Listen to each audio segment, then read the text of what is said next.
All right, let's get quilting. I can't wait to show you how to make this wonderful little pinwheel. It's gorgeous. It's such fun. Underneath. So there are a couple techniques that I'm sharing here that's going to make your block easier to sew, but also look nicer and more finished because everything's going to lay great. The beauty of this, there's no matching seams. The only time you'll get a matching seam is where your blocks come together, unless you do what I did and make one huge block and let that be your quilt. And I'll link that up above because that's a lot of fun. So let me go ahead and get these sewn in, and I'll show you where we go from there. As the first row is being connected to the center square, I put a single rectangle on each side, and notice how it's pressed outward. And everything from this point is going to be pressed to the outside edge. Now I'm going to add this one here. I've already sewn it together, and I sew in a clockwise direction. So I'm going to start here, and then I'm going to come here and over. And remember, we do opposite sides. Then I'm going to come over here, and then I'll come over here. And I'm explaining that because if you've got that visual as far as how the sewing pattern goes, you know, the steps of which one to sew next, you'll understand why this pressing in the seam allowance in a particular direction is going to help you as you sew.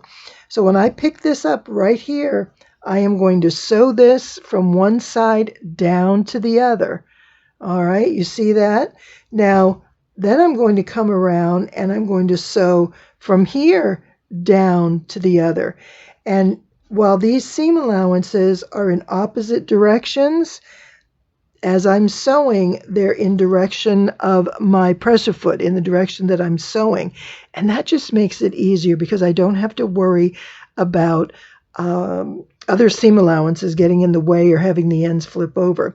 The one thing with this is, remember, when we press this, we press everything out. So the first block is always going to be going upward. Everything else after that will go down. So you just remember when you start that you align your block and your first one's going to go up, and then from there it's clear sailing, everything goes down. And I need to go ahead and get these in. And while I'm there, I'm going to set up and prepare my next ones, and I'll get those colors ready. Oh my gosh, this is going to be so pretty with all these wonderful colors. This block is going to be green and blue. I'm really excited to see how this looks. My block is nice and square, and I have it pressed. And so what I want to show you is when I put my first side on, I sewed from top to bottom, and this seam allowance was up, but these both went down towards the same direction that I'm sewing. So I just come down, make sure that seam allowance is good, and then I can run all the way through. Now, I'm going to, technically this is the way it is with the blue on the bottom. I'm going to turn it around the other way and sew this one, so it's the same thing. First one goes up, and then these face down, and I press it. And look at that, it looks so pretty. Now, I don't know if I mentioned in the beginning, but these blocks are all 2.5 by 4.5. So at this stage, your block should measure 8.5 inches. So I've got my 8.5 there and 8.5 here. So we're right on track. Now I'm going to come in and add the sides. So if you'll see kind of the pattern that we're following here is we start in the center, sides, top and bottom. I'm doing my sides, and then I'm going to add my top and my bottom, but we need to bring this down a little so we can see this. Getting a bit too high there. Okay. So we're going to do the same thing. We're going to sew this on, and I had this pre-pressed. I can turn this way, and that makes it very simple. And this one, I want it to go, yes, that way, because I'm going to come down here, across, and then up that way. So this seam allowance comes down, this seam allowance goes up. I know I'm making a big deal about the seam allowance, but I've made like 5 or 6 of these quilts already, And I find that working your seam allowance into the process with consistency will help you quilt faster, and you get I think, a better layout. Everything presses nicely because it's all going in the same direction. And then too, when you go to quilt it after the fact, it's going to be easier because everything is, nice and smooth, and you've got a good quilt top to be doing your quilting on. So once we're here, our block is finished. So let me get this done, and then I'm going to get a few more for you and show you where we're going with this. This is so simple. Do you see how easy that was? This next potato chip quilt block is really a dynamic, color-filled pattern, and I absolutely love it. And what I did is I had a quilt that I started. I wanted to make a Southwest quilt, but it didn't quite have enough color. There was too much low volume, so I thought, all right, I'm going to make that the back, and I'm going to create a new one to be the front. And that's the potato chip block. And that has some fantastic Southwest colors. Wait until you see how this looks. I love how it turned out. I think these quilts are both so pretty. This is the one that I just did, the potato chip block in the large size, 3x6. And I love how that low volume just, frames everything, but it stands out so well. Oh my goodness, it just looks fantastic. I am really, really pleased with that. And then this was my first Southwest quilt, and while the colors are there, it was very subdued, far more low volume, and I like it because I love low volume quilts. But I think this makes a good pair that, the colors are similar. There's actually a few of the same fabrics in each the front and the back, but this is much lighter, airier looking, but yet this is the brighter, bolder, and it's just nice to be able to flip a quilt over and have a totally different look. My first block is finished. I think it looks fabulous. Everything is pressed nicely.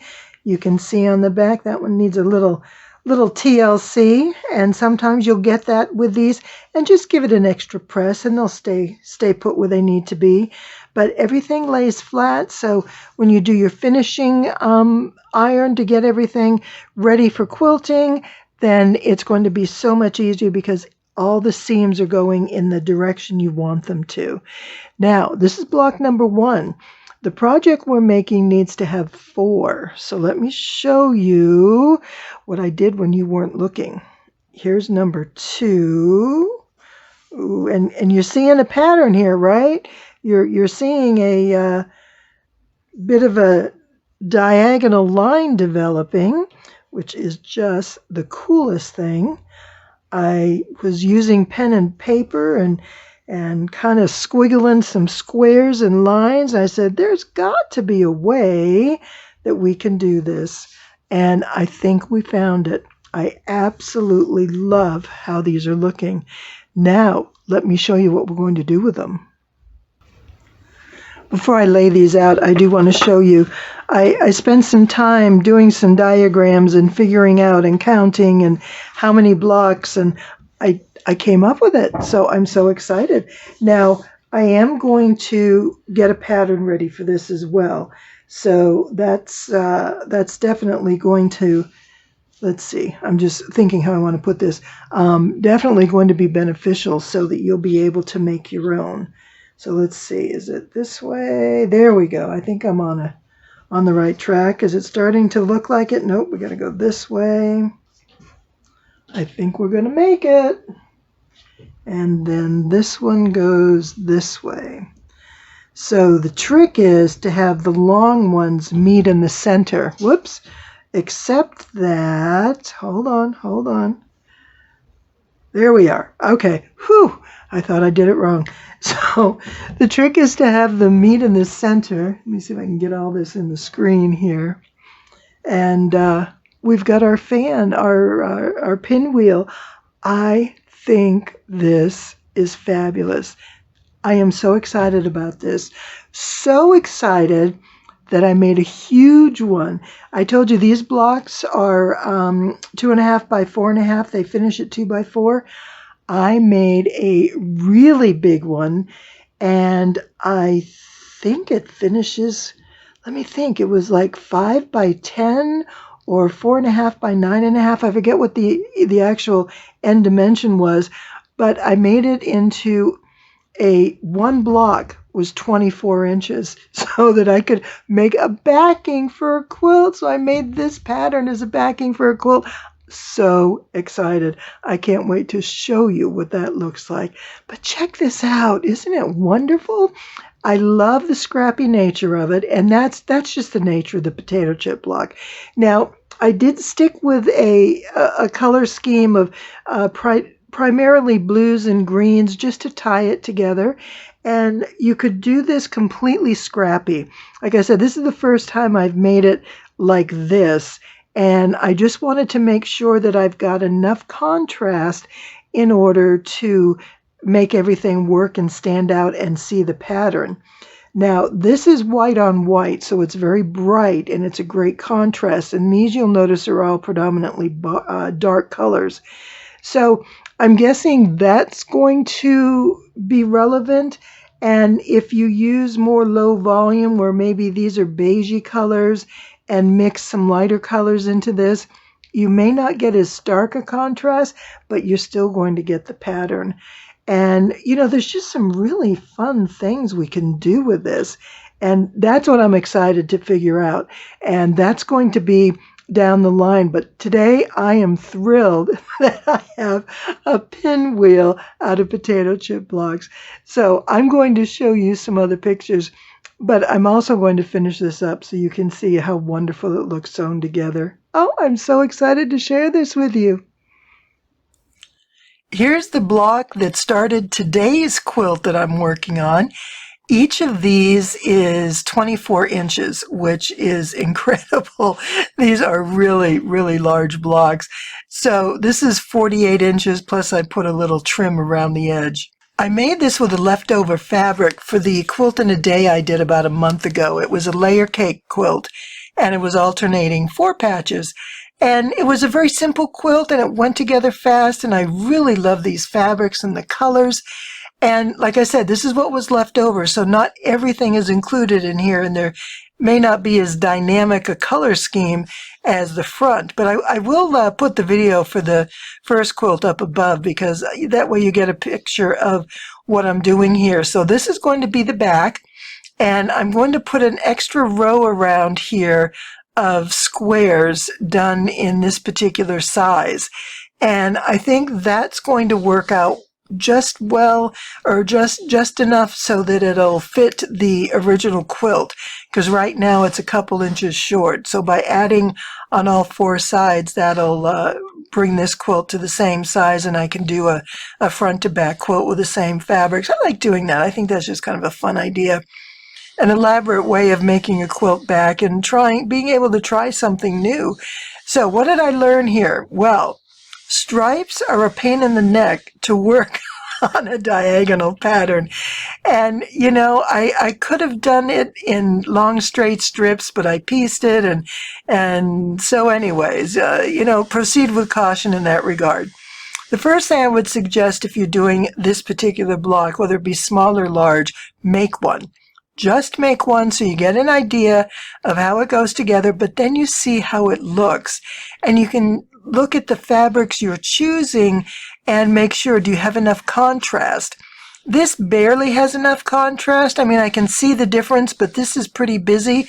Again, remember, this is the fabric I had. I was adamant that I wasn't going to go shopping or pull anything else. I had enough fabric, and that was my criteria, is use what I had. And that's a good exercise once in a while. It teaches us to appreciate those other fabrics.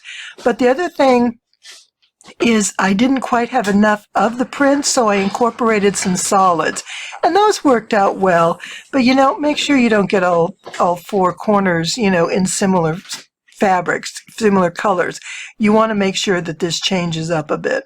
But overall, I really like how this turned out. I love the design element of it, and I'm so excited to be making more. I hope you're enjoying today's quilt, and thanks a lot. I'm glad you checked this one out too. Here it is, all sewn together. I love how it just meets in the center here. We get this little 4-patch that's really pretty. And, you know, you could do fun things with that, snowballing the corners. I mean, there's a lot you can do with this. And think about your scrap pile. These are all 2.5-inch strips by 4.5. 2.5, that means all your leftover binding pieces, all your leftover jelly rolls, and even charm squares, they can be made into these blocks very easily. Then you can also take it one step further, because where this is 2 by 4, you can do a 1.5 by 3, which means you'll cut them out at, let's see, 2 by 3.5, just for a little tighter block. If you have lots of smaller pieces, or you prefer smaller blocks, because I don't think I told you, it should be, I think it's 12 inches. What is it? Yes, 12 inches per block. So this piece is 24 inches. So that makes a large block, which is great for a quick quilt. And like I said, you can take it smaller if you want to get, you know, a tighter pattern, which would be pretty too. It depends on what you have and what you want to do. And if you're like me, you're going to make all the sizes because it's so much fun. And that's the other thing I'm including in this pattern, are all the different size blocks. Because if you wanted to measure this is where you need to start, and how to get the right ratio so that you've got a rectangle that's twice as long as it is wide, because that's important for this particular pattern.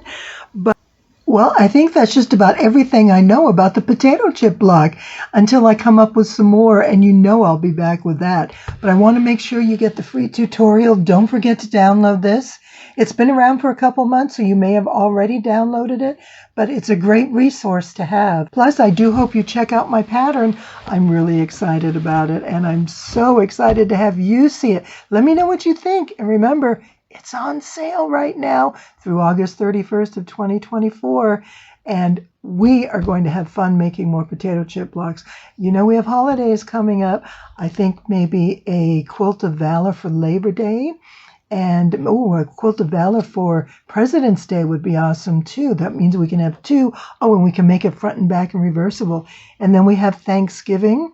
And a lot of those Southwest colors would really work great with Thanksgiving colors. Ooh, that would be pretty. And then, of course, Christmas. Oh my gosh, you know I've been saving red and green batiks just for that. So there's a lot on my plate, and I hope you're ready for it, because we are going to do some quilting. And as always, it's wonderful to have you here. I so appreciate it. It's my pleasure to share this with you. Enjoy. And happy quilting.